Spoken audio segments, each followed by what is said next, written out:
Jaya Radha Madhava Punya Vihari.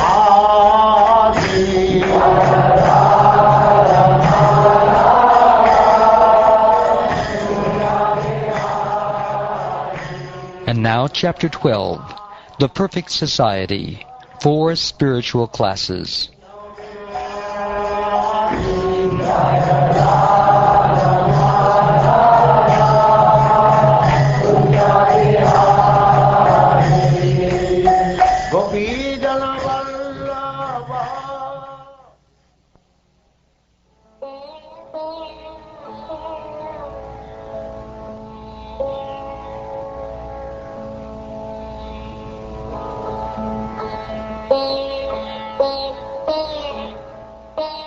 Narad Muni said, "A student should practice completely controlling his senses.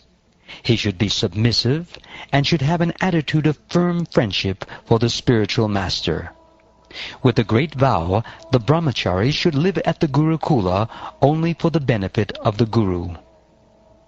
At both junctions of day and night, namely in the early morning and in the evening, he should be fully absorbed in thoughts of the spiritual master, fire, the sun god, and Lord Vishnu, and by chanting the Gayatri mantra, he should worship them.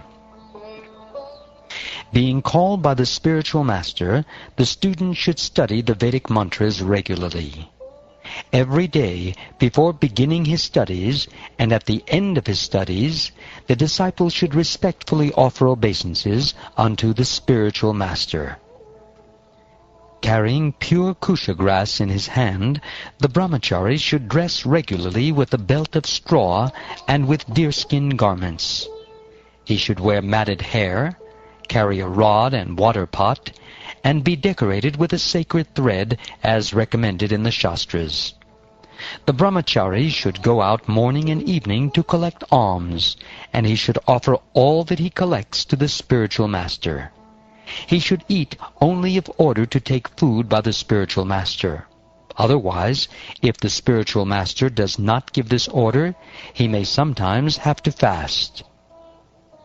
A brahmachari should be quite well behaved and gentle, and should not eat or collect more than necessary.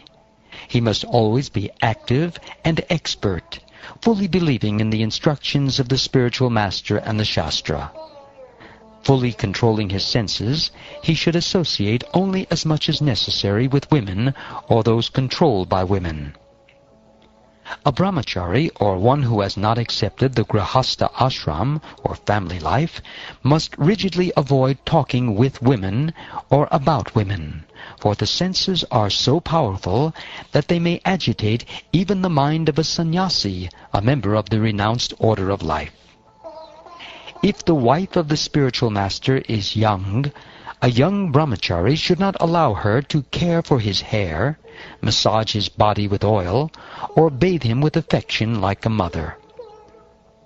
Woman is compared to fire, and man is compared to a butter pot.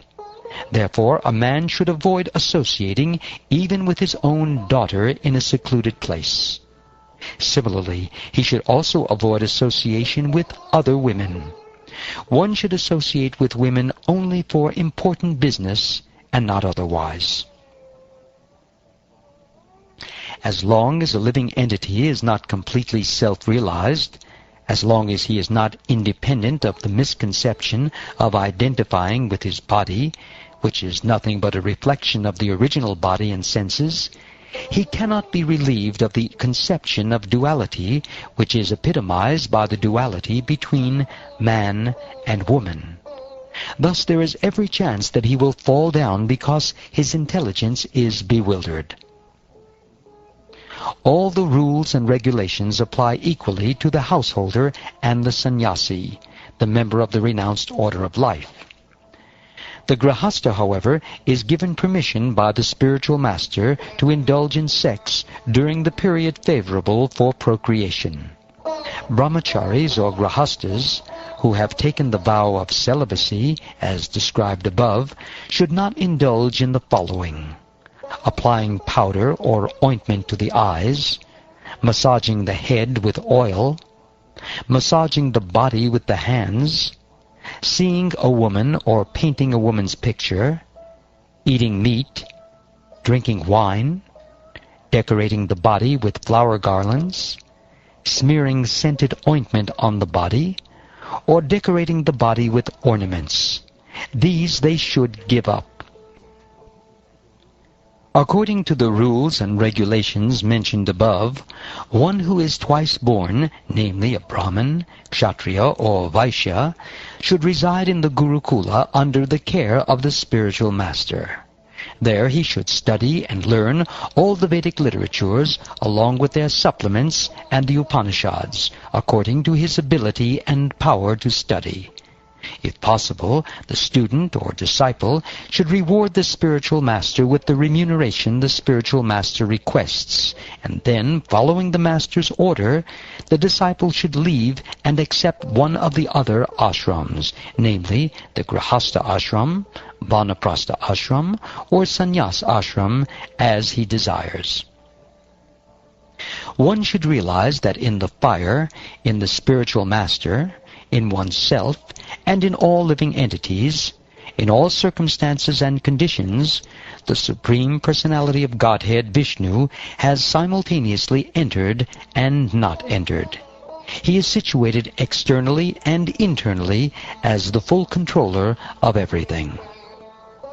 By practicing in this way, whether one be in the Brahmachari ashram, Grihastha ashram, Vanaprastha ashram, or Sannyas ashram, one must always realize the all-pervading presence of the Supreme Lord, for in this way it is possible to understand the absolute truth.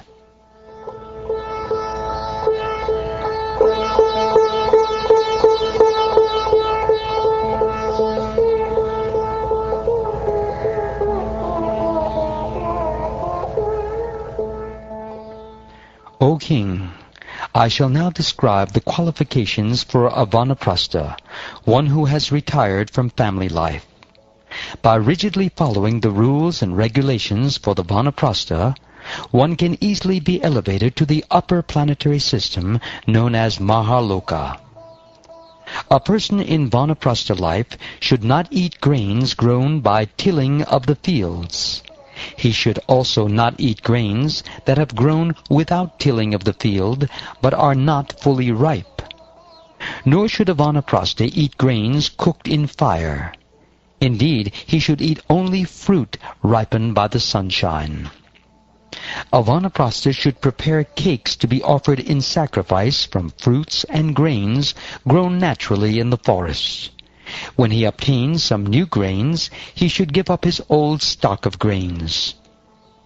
A Vanaprastha should prepare a thatched cottage or take shelter of a cave in a mountain only to keep the sacred fire, but he should personally practice enduring snowfall, wind, fire, rain, and the shining of the sun. The Vanaprastha should wear matted locks of hair on his head and let his body hair, nails, and mustache grow. He should not cleanse his body of dirt. He should keep a water pot, deerskin, and rod, wear the bark of a tree as a covering, and use garments colored like fire. Being very thoughtful, a Vanaprastha should remain in the forest for 12 years, 8 years, 4 years, 2 years, or at least 1 year. He should behave in such a way that he will not be disturbed or troubled by too much austerity. When because of disease or old age, one is unable to perform his prescribed duties for advancement in spiritual consciousness or study of the Vedas, he should practice fasting, not taking any food. He should properly place the fire element in his own self, and in this way give up bodily affinity by which one thinks the body to be oneself or one's own. One should gradually merge the material body into the 5 elements: earth, water, fire, air, and sky. A sober, self-realized person who has full knowledge should merge the various parts of the body in their original sources. The holes in the body are caused by the sky. The process of breathing is caused by the air. The heat of the body is caused by fire, and semen, blood, and mucus are caused by water.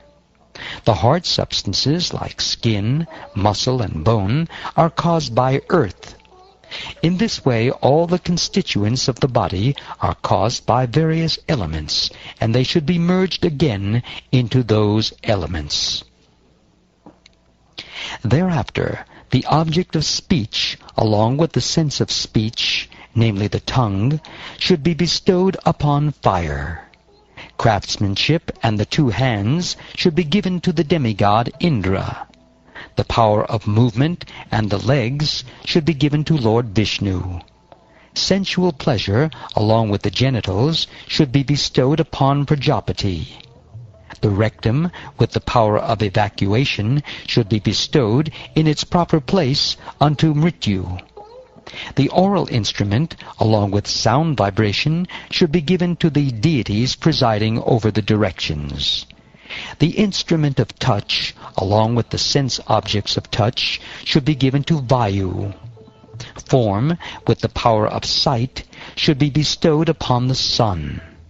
The tongue, along with the demigod Varuna, should be bestowed upon water. And the power of smell, along with the two Ashvini Kumara demigods, should be bestowed upon the earth.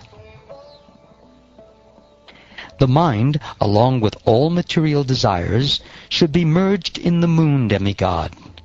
All the subject matters of intelligence, along with the intelligence itself, should be placed in Lord Brahma. False ego, which is under the influence of the material modes of nature, and which induces one to think, I am this body, and everything connected with this body is mine, should be merged, along with material activities, in Rudra, the predominating deity of false ego. Material consciousness, along with the goal of thought, should be merged in the individual living being, and the demigods, acting under the modes of material nature, should be merged, along with the perverted living being, into the Supreme Being. The earth should be merged in water, water in the brightness of the sun, this brightness into the air into the sky into the false ego into the total material energy, the total material energy into the unmanifested ingredients, such as the pradhan feature of the material energy, and at last the ingredient feature of material manifestation into the Supersoul. When all the material designations have thus merged into their respective material elements, the living beings, who are all ultimately completely spiritual, being one in quality with the Supreme Being, should cease from material existence, as flames cease when the wood in which they are burning is consumed. When the material body is returned to its various material elements, only the spiritual being remains. This spiritual being is Brahman and is equal in quality with Parabrahman.